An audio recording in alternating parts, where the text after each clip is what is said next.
Welcome to Understandable Insights, Information to Intelligence with Sue Gordon, the national security podcast that provides you an elemental understanding of the world as it is, not how you prefer it to be. I'm Eric, joined each week by the Honorable Sue Gordon, and together we'll break down the headlines shaping our world and ask how we should be thinking and acting as citizens and leaders across issues in intelligence, technology, and business. It's November 18th, 2025. Let's get to it. Hey, Sue, how are you? I'm great, Eric. Every time you say the date, I can't believe how much of the year has passed. November 18th sounds almost to the end.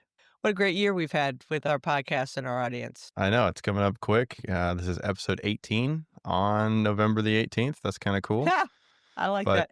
Also, we probably have a few new listeners today that are joining us. A pretty big shout out for you and a really cool article in Vanity Fair that came out last week. Yeah, I love that. Really well done. Horrifying on a personal level, but kind of a continuation of what we're trying to do here with Understandable Insights. And that's just to continue to have a conversation with the American people. And then I guess if I have to be out there to do it, then I guess we'll live with that. I just have to give a shout out to the writer, Sarah Cristobal. I've known Sarah for probably 5 years, 6 years, and she's just a beautiful writer. I thought I was a good writer. And then I look at her stuff and she's so spare in her words and so evocative in her feelings. So I think you and I are really lucky to have had her be the one who presents the story of what we're trying to do. And it's awesome to have a whole bunch of new listeners. Now let's just be worthy. So let's really show our stuff today. Yep, absolutely. Every day is Super Bowl. Here we go. No, I think it was really cool how she captured your journey and how you've been working through this cancer journey, how hard you've been working and the adversity you've overcome and what you do to show up every week and every day for the American people and the cause that you truly believe in. So really cool to see some of that recognition there. And then, just welcoming. I feel like we're a new radio show going into different markets. Want to welcome in WJQQ 97.1 FM, the Double Q, playing Eastern Kentucky's classic rock station. I love it. I love it. No, it's a great opportunity for us, and I'm honored that I had the chance to do it. And let's be worthy of the moment, huh? And Absolutely. As we try and do every week, be worthy of our listeners and the American people. All right. Let's get to some headlines. A Chinese link crew quietly jailbroke an American AI. They let it run almost an entire global spy operation. What happens when a country starts talking about evacuating its capital for a lack of water? And how close are America's own rivers, reservoirs, and farm towns to the same cliff?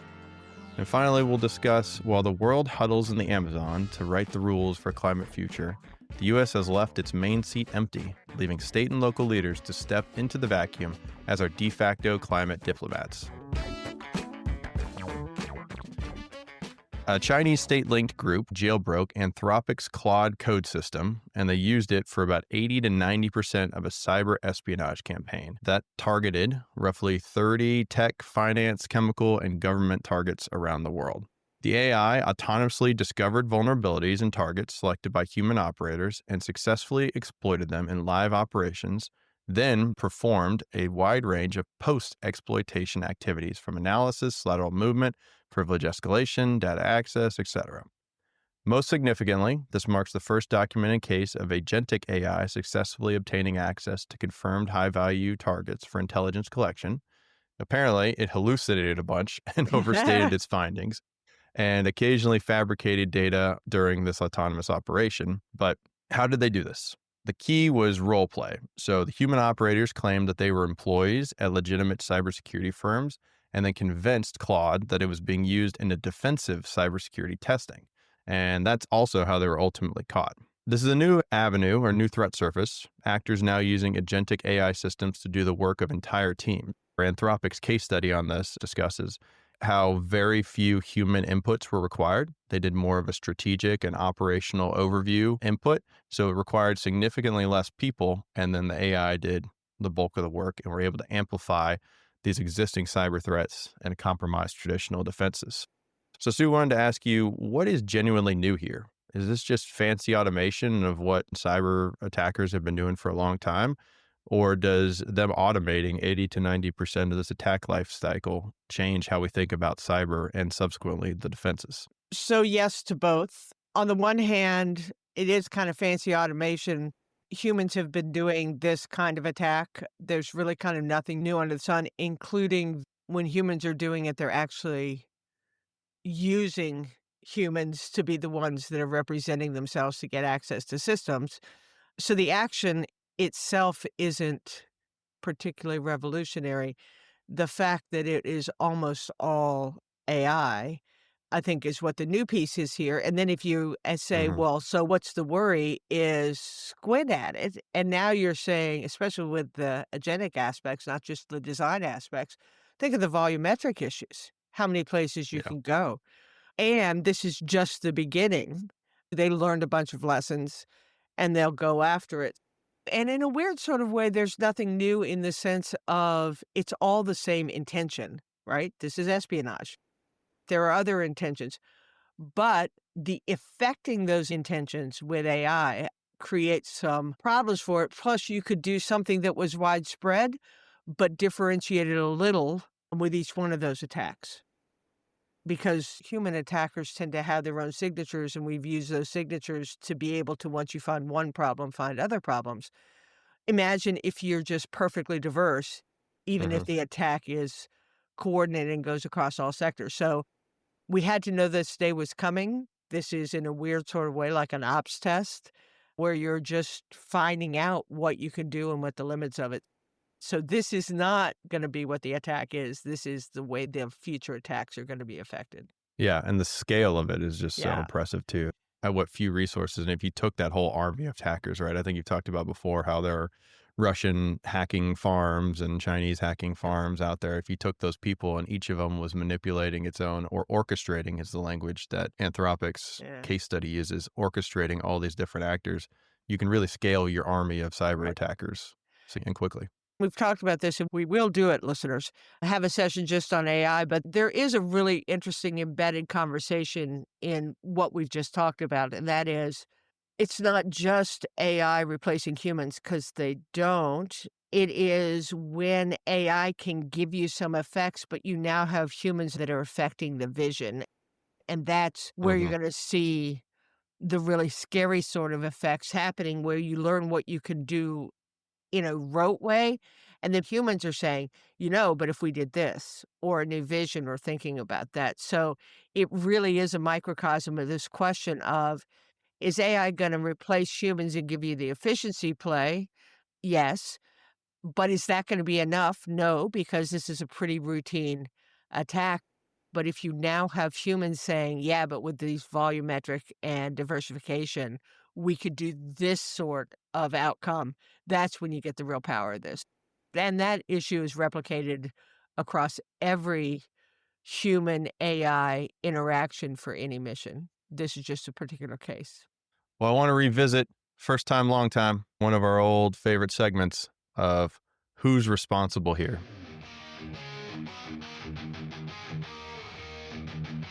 Who is responsible?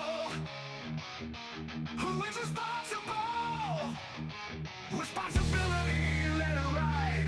Responsibility, make it mine. So we're going to break it down into 4 different groups, Sue, and get your take on who you think is responsible in government, the private sector, media, and citizens. I love this. And you know the answer. Spoiler alert, the answer is going to be all, but let's go ahead and break it down. The answer is yes. Yes. I'm always, because I worked for the government for so long, I am really hard on the government. The thing I really think needs to happen is the intelligence community and the national security community really, really, really do have to get much more aggressive about understanding all these new modalities and being able to share with the private sector and with citizens what it's going to look like and consequently how they Hmm. need to protect themselves. So I'm not saying the government has to take all the action, but this is just continued down the path of they're going to have to be willing to talk more openly and more about intention, not just about discrete signatures, so that Yeah. people who are now assuming the risk can make decisions about how that intention affects what they do. So, government, you got to keep going. I'm not expecting the US government to be able to perfectly protect every network and system in it and user in America. But what you do have is unique perspective to offer an insight Hmm. into what's coming intentionally, and then share any details you can about the modality. So, government, got to keep going. Got to keep going. And then from a private sector, we talk about this all the time. Companies are in many ways the strength of America. Our adversaries and competitors know this, and so they are part of the threat surface, and that means they have Hmm. to recognize that they're national security decision makers when they do or don't do the things that protect their systems. Now, what's interesting about this is, yeah, it was AI, it was coordinated, it was broad in its scope, but should it have necessarily worked any more than human activities could have if we are, in fact, doing the kind of protecting our systems the way that we know we could? I now sit in the Hmm. business community, and I will tell you that's a tough one. How much money do you put in it? How much capital do you put against Yeah, something that isn't making profit for you? And I think that's the rub. But I think that again goes back to the more you know about intention, the more companies can make assessments about risk. And when they understand who they are, that equation, they can decide where to focus their resources, not just try and cover every single endpoint, which is a tough one for them to do. That's just accepting when a company is a valuable network, whether that is we know this in critical infrastructure, but there are also individual companies that are hmm, both valuable and consequently vulnerable. I'm not a big fan of making companies responsible for nation states' actions against them.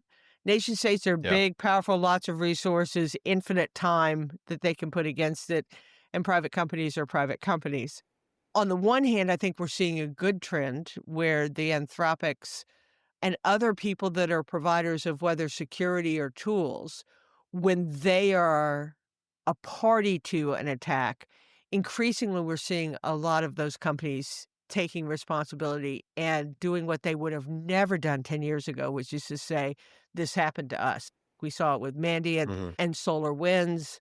We saw it with MITRE, an attack on their network. We're now seeing big players in the cybersecurity or cyber tools arena. When they are the victims, they're kind of screwing up their courage and they're talking about it in a way that I think is really super healthy. I will say the hmm. media, I think, is doing a good job talking about the big world impact of these things, just not the bits and bytes and limiting it to a technical rag to talk about what's Hmm. happening. Here you have the New York Times, you have Bloomberg, and so writing about cyber attacks in a way that is what's the outcome that's being felt by it, not just what the action is technically, I think is another good move. And I think the media's done a good job at how they talk about these things. For sure. Who else do we Yep. have in responsible? Oh, citizens. What about the people? Yeah. There's a kind of commonality of all the things that anyone needs to do in a digitally connected world to protect themselves from those who would gain advantage at the expense of them. And that certainly goes to citizens. When I talk about citizens, I usually talk about being smart about the part of cyber that is influence Hmm. and a part of national resilience. But I also say that citizens are the humans who, if their identity is taken from them, then they can be part of an attack that is looking something very legitimate when it's being used by somebody who is illegitimate. So, y'all, cybersecurity, cyber hygiene, these things, again, this is spoken by a woman that used to be on the offensive side of the game. The offensive folks are lazy and they'll go to the thing that is unwell protected. So, do your cyber hygiene things with multi factor authentication and updating your networks and looking for infill and exfil, all those sorts of things. But I'll also just say, and it goes back to what I mentioned about companies making a business decision about how much they want to spend. This isn't using an ugly brush to paint everyone with it, but sometimes they're deciding how much they want to spend versus how responsible they are for national resilience. I think the same way citizens, when they vote, when they ask questions of their representatives, is how much of this that it still plagues us, even though we've gotten tired of talking about it, how much of this is on the national agenda?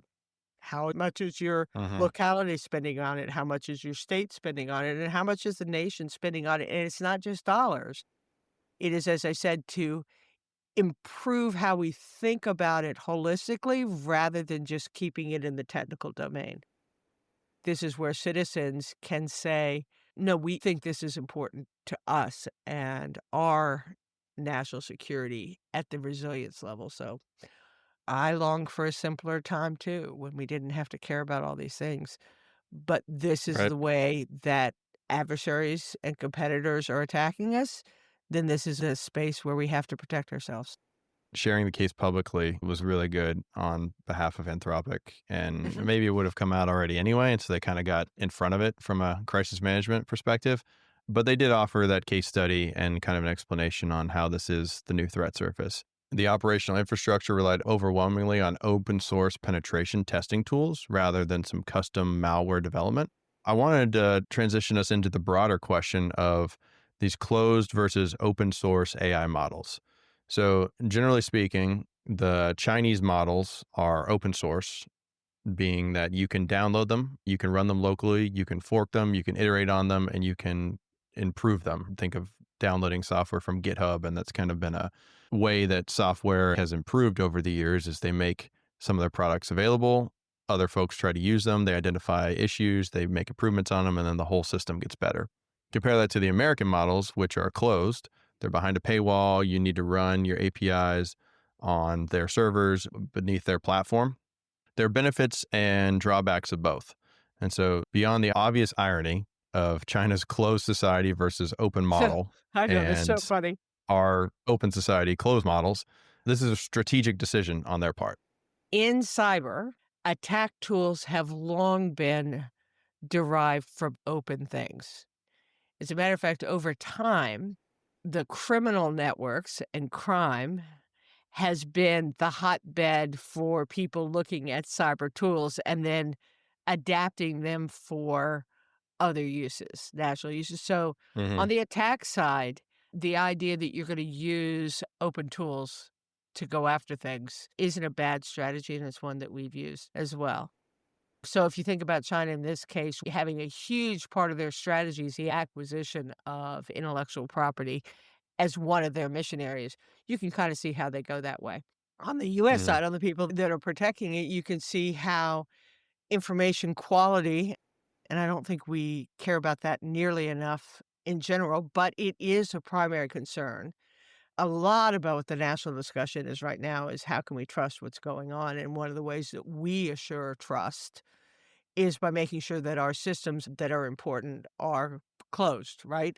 I want to be able to know what's going on. I want to be able to control the gazentas. And I want to make sure that I have the best chance to know who's in my network and operating. So each have an advantage and each have a Hmm. limitation. Probably, if we looked at it holistically, both countries are using both for different reasons. I think where the US is, if we believe we have things need to be protected, we're going to put them in closed networks. And so I think this is just a really interesting trend in how we saw them using it. And then again, China has historically been really, really good about using openly available both information and capabilities to advance their own. I think it's kind of a purpose-built decision of which way you go. I understand how this one plays out in both countries' interest. I will tell you that both countries are also using the other approach for different reasons. And you can still use the Chinese models similar to the US models where Yep. the information is not downloaded locally. You can jump Yep. on DeepSeek. But then that drives you into the risks that we've talked about before of now your data is going to the Chinese government essentially because everything that passes through China is available for their government. Yeah, so for our listeners, I want to consider myself like a really savvy cybersecurity user. I don't know. I practice using AI all the time. I'm trying to determine the limits. Where is my curiosity? What do I put into it and get out of it? And the other day I was asking a question and I realized what was I using? Was I using Cloud or Chat GPT? I think I was using Chat GPT. And I realized that all the questions I'd asked of it had allowed it to have a profile of me, right? And it said, I know that you have cancer and I know that you're the former principal deputy director. And it put all those things together to answer this question. I'm like, ooh, do I really want to be out there just putting all the implicit personal information? There are risks involved with both. There are advantages to both. We just got to get better and better at how we think about those two things. And it kind of ties back to our earlier discussion where the more it is openly shared what the environment looks like, the more that organizations and even individuals can make decisions about what is problematic for them. I've been starting to dabble in Grok, and it's a mental barrier for me to be like, I don't want Elon to have all Yeah. my data. He's going to be training synthetically on it one day. But it's actually a pretty good model. So I just need to get over that trade-off. There's no longing for a simpler time where AI Mhm. and these tools aren't going to be a part of our lives. You got to start using them. You just can't be simplistic about where you draw your lines. The question is, what outcome do you need to achieve and how do you look at that? And be conversant with lots of different models is good. However, probably not enough investment in information quality, certainly not enough investment in information quality by the people who are providing us the tools that allow us to do these things. And from an individual's perspective, not enough investigation into what the basis and who are the owners and where did the data go on the tools that we're using. So we're, I was going to say, almost childlike in our excitement over this. The companies have got to get more investment in quality and quality capabilities, and individuals have got to do much more work in terms of what's the origin and the destination of these tools. Yeah, I think childlike's the best way to describe it, right? There's certainly the put it in the black box and then you get your answer and it disappears and you don't care about what happens on the other end. The excitement, but also the financing and the valuation excitement that we've talked about before, too. Yeah. We have huge distance to travel on this one as a nation. From one finite resource in data to another in fresh water. Iran, especially its capital Tehran, is facing an unprecedented drought this year, with rainfall at record lows and with some dam reservoirs at or below 3% capacity. The Iranian president has warned that if there's not enough rainfall soon, Tehran's water supply could be rationed, and if, quote, rationing doesn't work, he said, we may have to evacuate Tehran. There's transboundary disputes. The Helmand River, which starts in Afghanistan and runs and ends in kind of eastern Iran, adds a geopolitical edge, tying Iran's internal water crisis to its fraught relationship with the Taliban and how much water they're using before the river gets to them. Over the years, there have been internal protests over the availability of water resources. And then on August 12th of this year, the Israeli Prime Minister Benjamin Netanyahu released a video message to the people of Iran. This was a few weeks after the 12 days war ended. If you recall, that was from June 13th to June 25th, and the B-2s dropping on those nuclear facilities on the 22nd of June. He described Iran's drought and mismanagement and said that the thirst for water in Iran is only matched by the thirst for freedom. He goes on to say that they'll help Iran recycle and desalinate water with cutting-edge technology and know-how. So where does water security sit in the U.S. national security planning compared with cyber, terrorism, and some of these other great power competitions in your mind? We have, in the national security community, certainly the intelligence community, long understood that water security, food security, migratory populations, all those things are a huge component of geopolitical concerns, causal reasons for conflict, well understood. If you look at the annual threat assessment that the intelligence community puts out, it has always been there. I don't know if it's in the most recent one, but it is well understood. And people understand this on a really foundational level, right? That whether it's food security or water security, when they become existential, a population will do anything to resolve them. And so then you see the coupling with violence and conflict globally. But your real question is, knowing that, how much do we invest in it? How much do we consider it? How much does it go into our planning? How much do we watch it? How much do we respond to it? And it's not just enough to say that it's a problem. It is, how do you quantify it? go back to our first conversation where I was saying the government has got to do much more, I think, to put these things into action.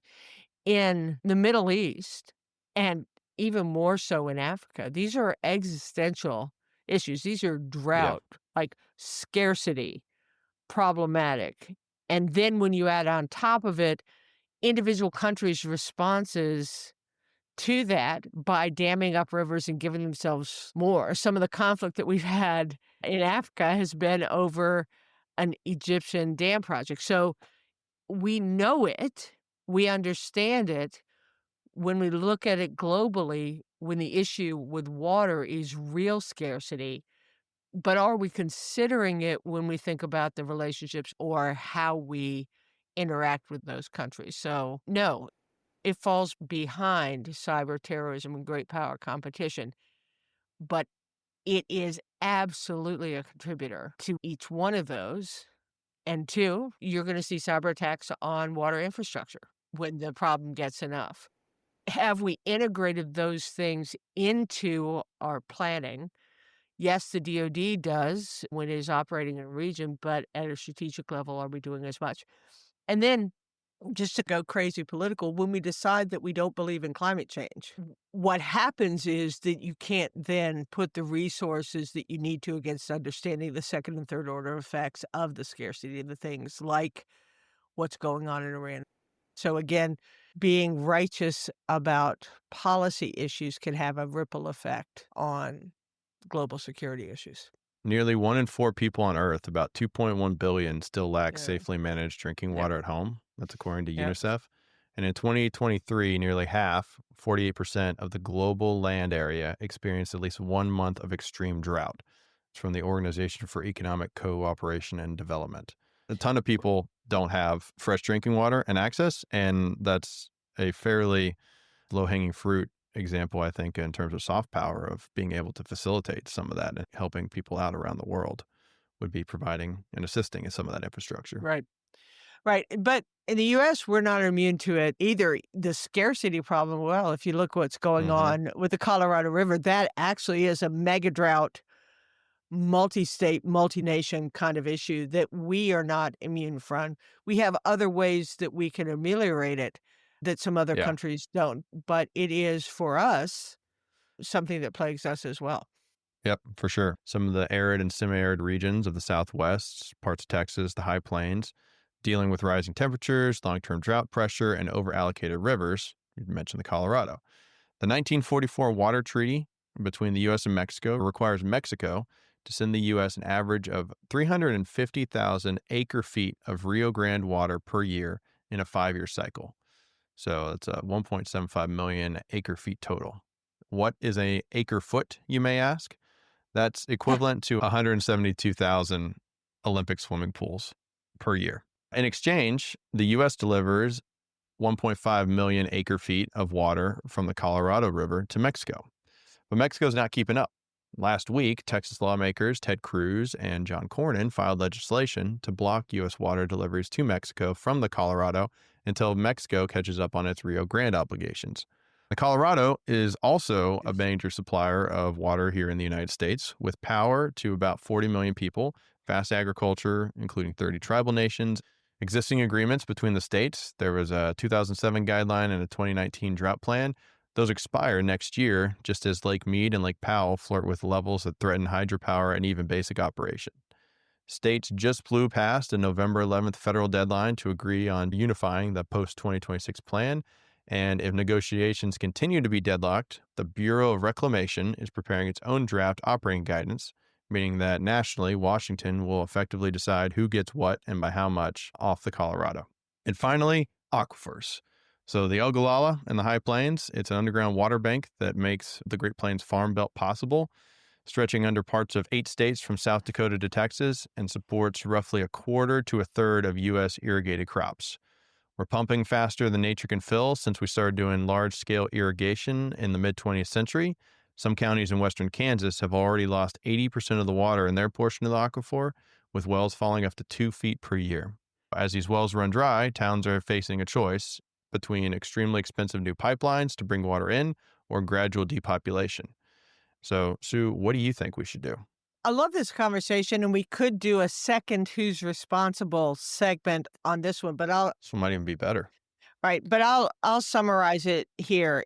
When you think about water, whether it is sufficiency of the rivers or the aquifer, the US approaches it like we do everything, and it's one of the great parts of our systems. We have local governments that are kind of the front line, and they're responsible for the operations of the systems. And you have state governments that are the regulators and the allocators of resources to what goes on in the state.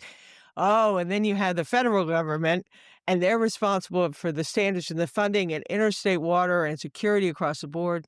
Think Mexico. And it's great. It makes wonderful sense if everyone does their job and has the same overall picture of how all those things are contributing to the situations before they exist. We talk about this a lot. We have on this show. We're big local strength advocators. Mhm.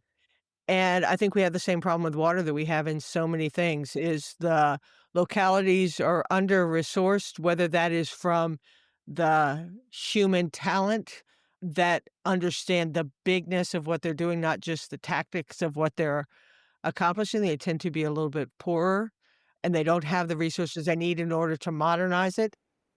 States, same sorts of thing. You know, where does this stack up against their priorities? Just like you asked me where water security stacked up against national priorities. And so you have states that while they have more resources, they have to do it. And then most of the issues are not single state, just like we talked about with Kerrville. Yeah.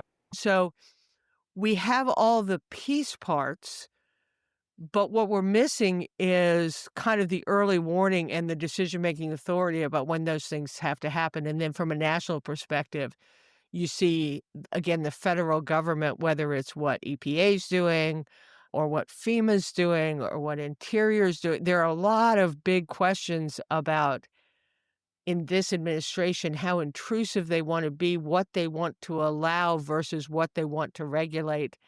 And so we have all the pieces, and I think the diversity of our ecosystem really retards our ability to see things ahead of time and or respond, which would give us the chance to use the strength of our system. But in a crisis, it almost ensures that we're going to be too slow to meet the moment. So what I think we need to do is to recognize that water security is an issue for ourselves. You can use Flint, that is a different kind of issue, which is kind of the water quality, Yep. or the Colorado, or the Ogladala, and you can use any of those to say, why don't we have a planning session just on that crisis? Do a tabletop at the national level, but bring the state and local players in, run through it, just like you do with ransomware. There are lots of ways to do this. We just aren't in terms of an outcome perspective. Instead, we're focusing in on each one of those elements, doing the best that they can with what they have, having nothing to do with whether they're preparing for the future. So, yeah, I love the diversity of our system, but only if you see the moment clearly. And so I'd invest some time in that, and then we can distribute it as we want to. How about you? That's a great point. And just expanding on Flint, folks don't remember of a lot of lead in the water. And so many people got sick and they had to spend a lot of money to redo their pipes very rapidly. You know, having this discussion and talking about it is really important because it feels like this administration initially was more interested in fluoride in the water than the actual quantity of water itself, right? So having the right conversation, being able to see the forest through the trees, doesn't matter if you got fluoride in it if you don't have any of it. It just reminds me, I had a chance to be part of a conference yesterday. It was really just talking about the future and how we deal with multidisciplinary issues. The focus was on intelligence, but it could have been on anything. And there's a really great kind of through line through the conversations that were all about trust.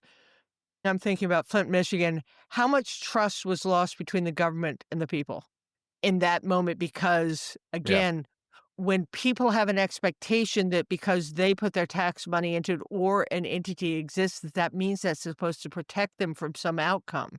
And then that expectation isn't Mhm. realized, then you start losing trust. And look at where we are as a nation. I mean, half of, I'm just made up a percentage, a significant fraction of our national discontent is because in our collective heterogeneous systems insufficiency in meeting the needs of the American people, they have come to not trust the institutions that had promised them solutions. So let's just be different about that. And I'm not saying that any one of the responsible elements from federal to state to local bears all the burden. But if you think that just by putting them together in a petri dish with no conversation about what we must achieve and using the resources of each, we're unlikely to get there. So again, when you go to the voting in a year, you should be asking questions about this because it does matter. All security ends up being locally felt. Yeah. I think the percentage is actually 62.37. Is the number you were looking for? I don't know. I just totally made that up. Yeah, I know. I was going to say, Eric, Or it was very precise. I'm going to get feedback on this. It says, how come Eric knows so much more than you do? And I'm like, just because he does. But now, Because I'm making up precise statistics. yeah, exactly. Never underestimate the value of a decimal point in appearing to be true. The well was dry beside the door, and so we went with pail and can across the fields behind the house to seek the brook if it still ran. Robert Frost. Nice. From made up numbers, Eric, to Robert Frost. From made up number to literary great. Try to be rangy. Oh, nice. And again, Vanity Fair. Yeah. Golly, you're on fire today, Eric. You're on fire. All right, get to the next issue. Come on, drive us. Koepp 30 is happening right now in the Amazon. For the first time since these talks started in 1995, the U.S. has no high-level federal delegation. COP stands for the United Nations Framework Convention on Climate Change, Conference of Parties, COP. The annual gathering of nations to discuss climate change, mitigation, adaptation, finance, and related issues, and about who sets the rules for global standards and how we respond to many of the things we just talked about. While China and others are using these forums to deepen influence in the global south, shape finance flows, and lock in their technologies as the default, the U.S. is notably absent on the 10-year anniversary of the Paris Climate Accord agreements. A White House official told ABC that the U.S. is not sending any high-level representatives to COP30 because the president is, quote, directly engaging with leaders around the world on energy issues through the trade deals and peace deals focused on energy partnerships rather than big UN climate conference. Sue, are these the best ways to negotiate, in your opinion? Of course, there are better ways to negotiate. On the other hand, in a weird sort of way, it might be even more productive going this way. And here, let me explain it. If you go back even to the first Trump administration, this administration, with its America First policy, has not viewed big international consortia, whether we're talking about the UN or NATO or the Paris Accords or any of the G's groupings of things, as been its most effective fora. Mm-hmm. And this is Sue's paraphrase of what they would say is, we overinvest and our interests are under advanced.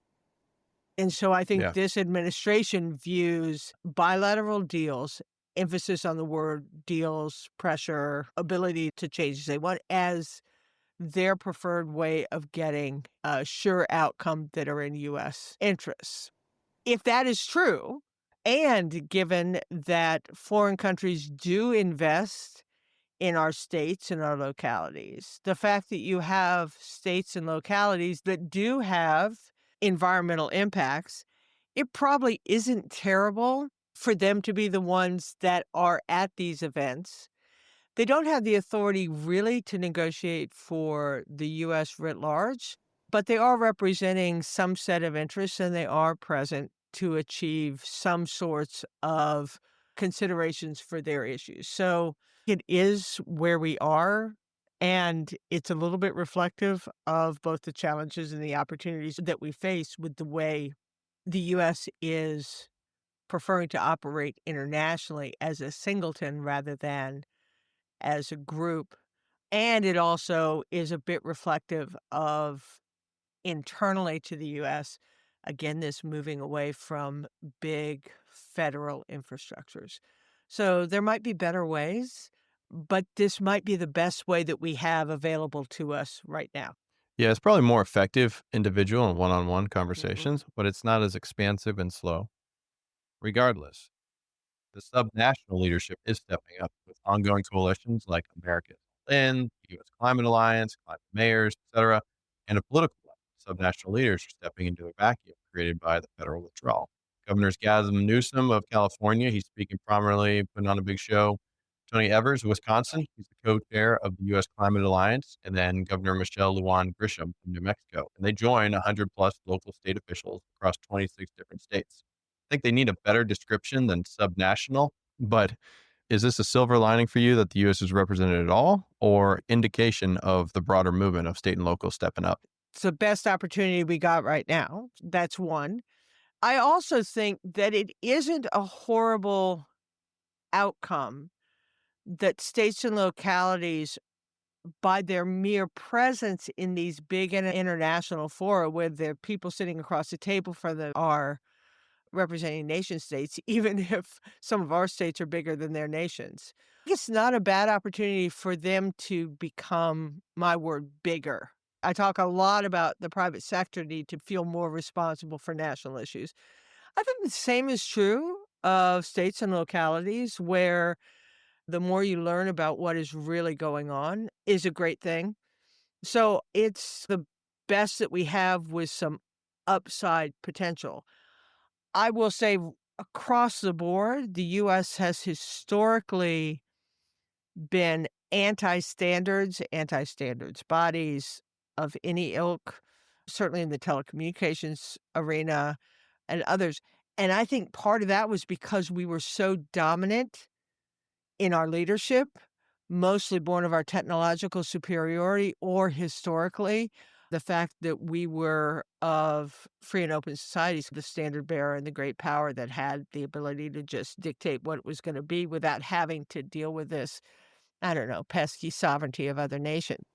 As the world becomes more globally connected, as the U.S. withdraws from some of its leadership position, as China, others are stepping up to take leadership of these standards bodies, I think you're going to see us over time shift to have to get more involved in some of the international standards play, lest we lose the leadership that we've always been able to affect in a different way. I just think there's a power shift that's going on that may bring standards bodies. And you see this in the data world. I think you're going to see it in lots of other policies, so that we're going to have to come back into the fray. But for right now, this is probably the best we have. And because I can always find a pony, I think it is an opportunity for us to represent real, tactile, tangible issues, as well as our states understanding what the stakes are.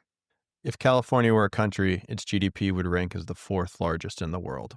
Pretty significant sway there for Governor Newsom, even if he doesn't have any actual authority on behalf of the United States. Sue, what are you watching going into next week? So one is the brouhaha between Japan and China with the new prime minister of Japan, basically in statements that were intended to be clarifying and were received as incendiary, where she stated that they would have an interest if there were some sort of military action by mainland China on Taiwan, and that didn't go over well, just as it never goes when the U.S. suggests that is true. So I'm watching that. You're seeing China do to Japan the same thing that they've done to us to remind us that they would prefer us not to be involved, and the same thing they've done to Taiwan to say, don't you start anything either. And so I'm watching that. And it reminds me that that's going on bilaterally between China and Japan. If it were to break out one way or another, it would have behooved the U.S. and our leadership to have a conversation with the American people about whether that is our interest and whether we'd want to get involved. There's not much hope that's going to happen because we don't seem to be having those national conversations on anything. But I'm watching that. And the other one is, and this just came out today, there's a talk about FEMA moving to Texas. And Nim Kidd, who's Texas head of this, maybe ultimately becoming the head of FEMA were it to move. Lots of moving parts between now and then. Now, here's Sue's fun fact. It doesn't have a decimal part in it, but where... Is it made up, though? No, it is not. Okay, You're okay. going to love this. Where did Nim Kidd, Texas superstar, and he is a superstar, where did he get his start in his emergency management career? Locality. I'm going to guess Midland, West Texas. closer to your home. He was a firefighter in Lavernia, Texas. No shit. Yeah, I Huh. know. I know. For those of you who don't know that Eric's from Lavernia, I can't believe you didn't know this. I can't believe the other things I didn't know this episode, but I'm feeling smug now. So those are the two things I'm watching. That would be really interesting. Think about what that move would mean is you take a national agency, and I think this is fraught with problems, Right. but you take a national agency and you move it to a state. On the other hand, back to Sue's, every challenge is an opportunity. If that's the way it's going, you could see now a national agency have to deal with local considerations, and you might see some things coming back together. So those are the two I'm watching. How about you? Interesting. For me, President Trump Sunday said talks with the Venezuelan government may be possible. The U.S. plans, though, to designate the Venezuelan Cartel de los Soles, who we allege is led by President Nicolas Maduro, as a foreign terrorist organization. So Treasury in July labeled the cartel as a specially designated global terrorist group, and that mostly had financial implications. But this new one, as a foreign terrorist organization, bans entry of members of the cartel into the U.S. Not sure why that's new or why we held off on doing that. Allows the U.S. government to seize the organization's funds, and it criminalizes support of the organization. So this is the same tag that we've assigned to Al-Qaeda, ISIS, Boko Haram, several other terrorist organizations, and cartels. Watching that, as well as the Ford Carrier Strike Group finally arrived in the Caribbean.